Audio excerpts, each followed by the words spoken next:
Hey guys, so for today's video I am filming something a bit more different, and it is a how I study video, just because in like a few videos and I've received like comments and stuff to do a study revision tips, and this is quite like a last minute thing because I don't know, I didn't really plan it, so I'm just gonna go for it, and hopefully this won't be too long. I have a few tips written down, but I haven't really like detailedly planned this, so I'm just gonna see how it goes. So these are the tips that work for me. They may not 100% work for you, but everyone's different and everyone has different ways of studying, so this is kind of like the way that works for me.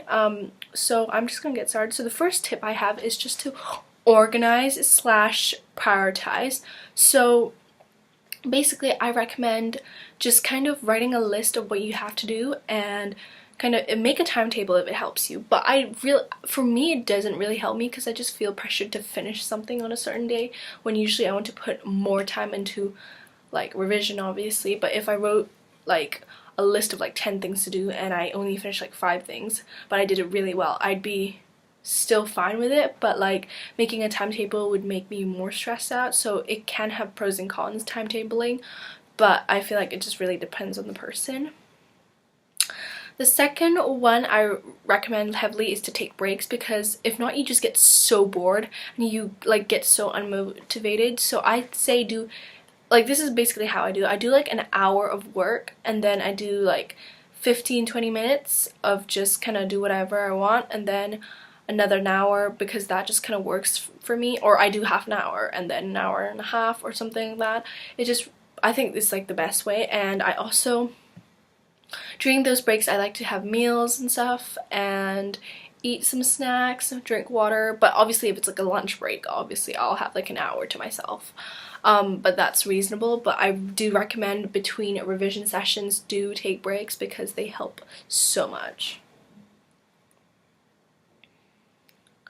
So next, like I forgot to mention this when I said prioritize, basically put what you are like the best at the bottom, because you're already good at it, so you don't really need to spend much time on it.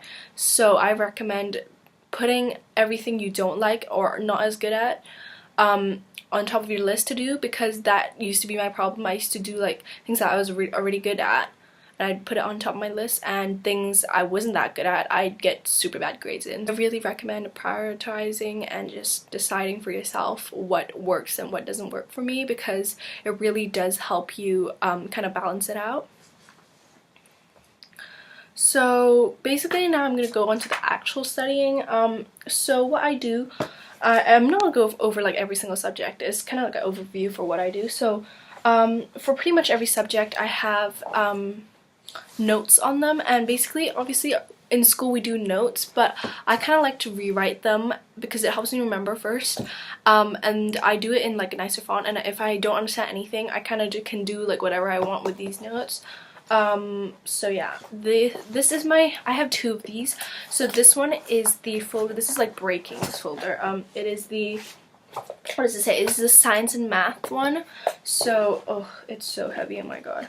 So the first thing I have at the start is, oh my god, this is so heavy. It's like this like folder where I have like just extra notes and stuff.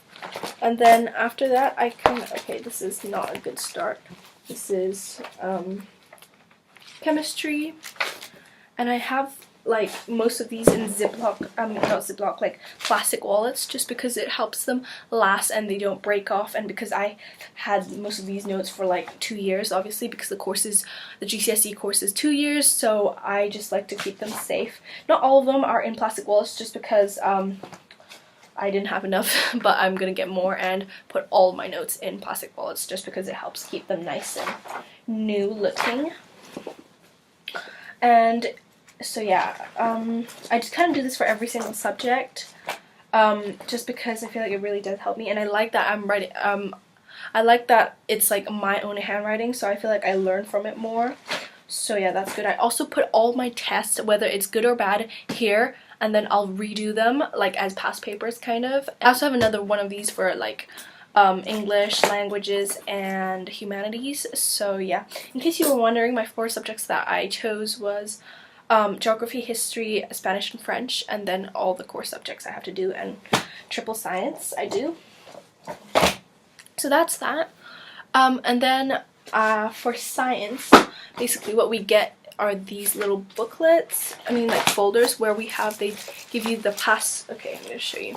Okay, this is a bad example. So we have the past paper, and this is paper 1, and I've already done this one, and then they have the mark scheme, and then there's paper 2, and then the mark scheme there. So this is so good. If your school doesn't do this, you can do it yourself. I did it for physics because I don't know why my school provided for biology and chemistry but not physics. So I kind of did my own thing for the physics, and it's so helpful. Definitely recommend it. It's so nice. And if you have like questions, usually what I do is I put a star and I go back and ask my teacher, because like the mark scheme doesn't really teach you. It'll tell you the answer, but you'll be like, why? So yeah, that's what I do. And then I get like a lot of questions asking which subject do I find the hardest. I'd say chemistry and maths, just because maths, I'm not that bad in maths. I'm actually pretty good. I'd say I'm in set 2 out of 4. But the thing is, I'm just so bad at exams because, like, I don't know, I'm just really bad at exam technique in maths. So what I recommend is just doing past papers and kind of getting into the groove and really understand a topic in maths, because that's like the best way. The maths like paper is just understand every like topic. Sciences, I also have these, which I think like everybody gets, and they're like CGP books, and you can get them on Amazon. They have different courses and stuff, but I do the Edexcel one. And these are so good. They're amazing. I got them of a pack of 3. I only got the sciences ones because I've seen the other subjects and I just don't think they're as great. But the science is so good. They have like a index, and you like, if you don't understand questions, it's kind of like find the keywords. It's so helpful. I'm telling you, this is amazing. I love this. Moving on to English. So what I have for English, really mainly, for literature, I kind of read through the book. So I have here Romeo and Juliet. I do Romeo and Juliet and Pride and Prejudice. And I'm on the Edexcel, probably? Yeah, Edexcel.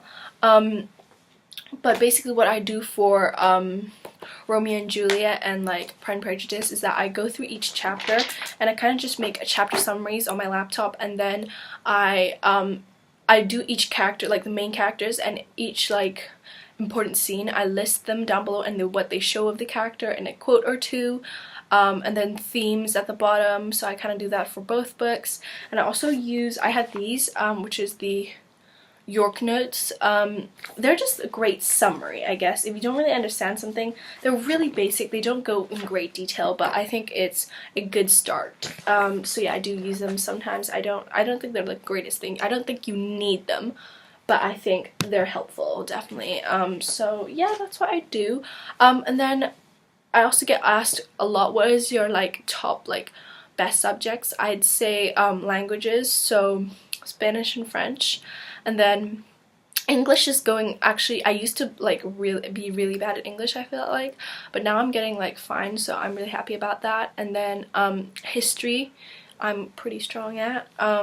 That's because it's just kind of like English but memorizing. It's really just to test yourself. So sometimes when I read my notes from my huge binder, like what is this, the nitrogen cycle, I'll read them and then I'll cover it. I'll try to remember what's on the page and I'll cover it and I'll say it, and then I'll look down if I get it wrong or something, and it just really helps me to learn.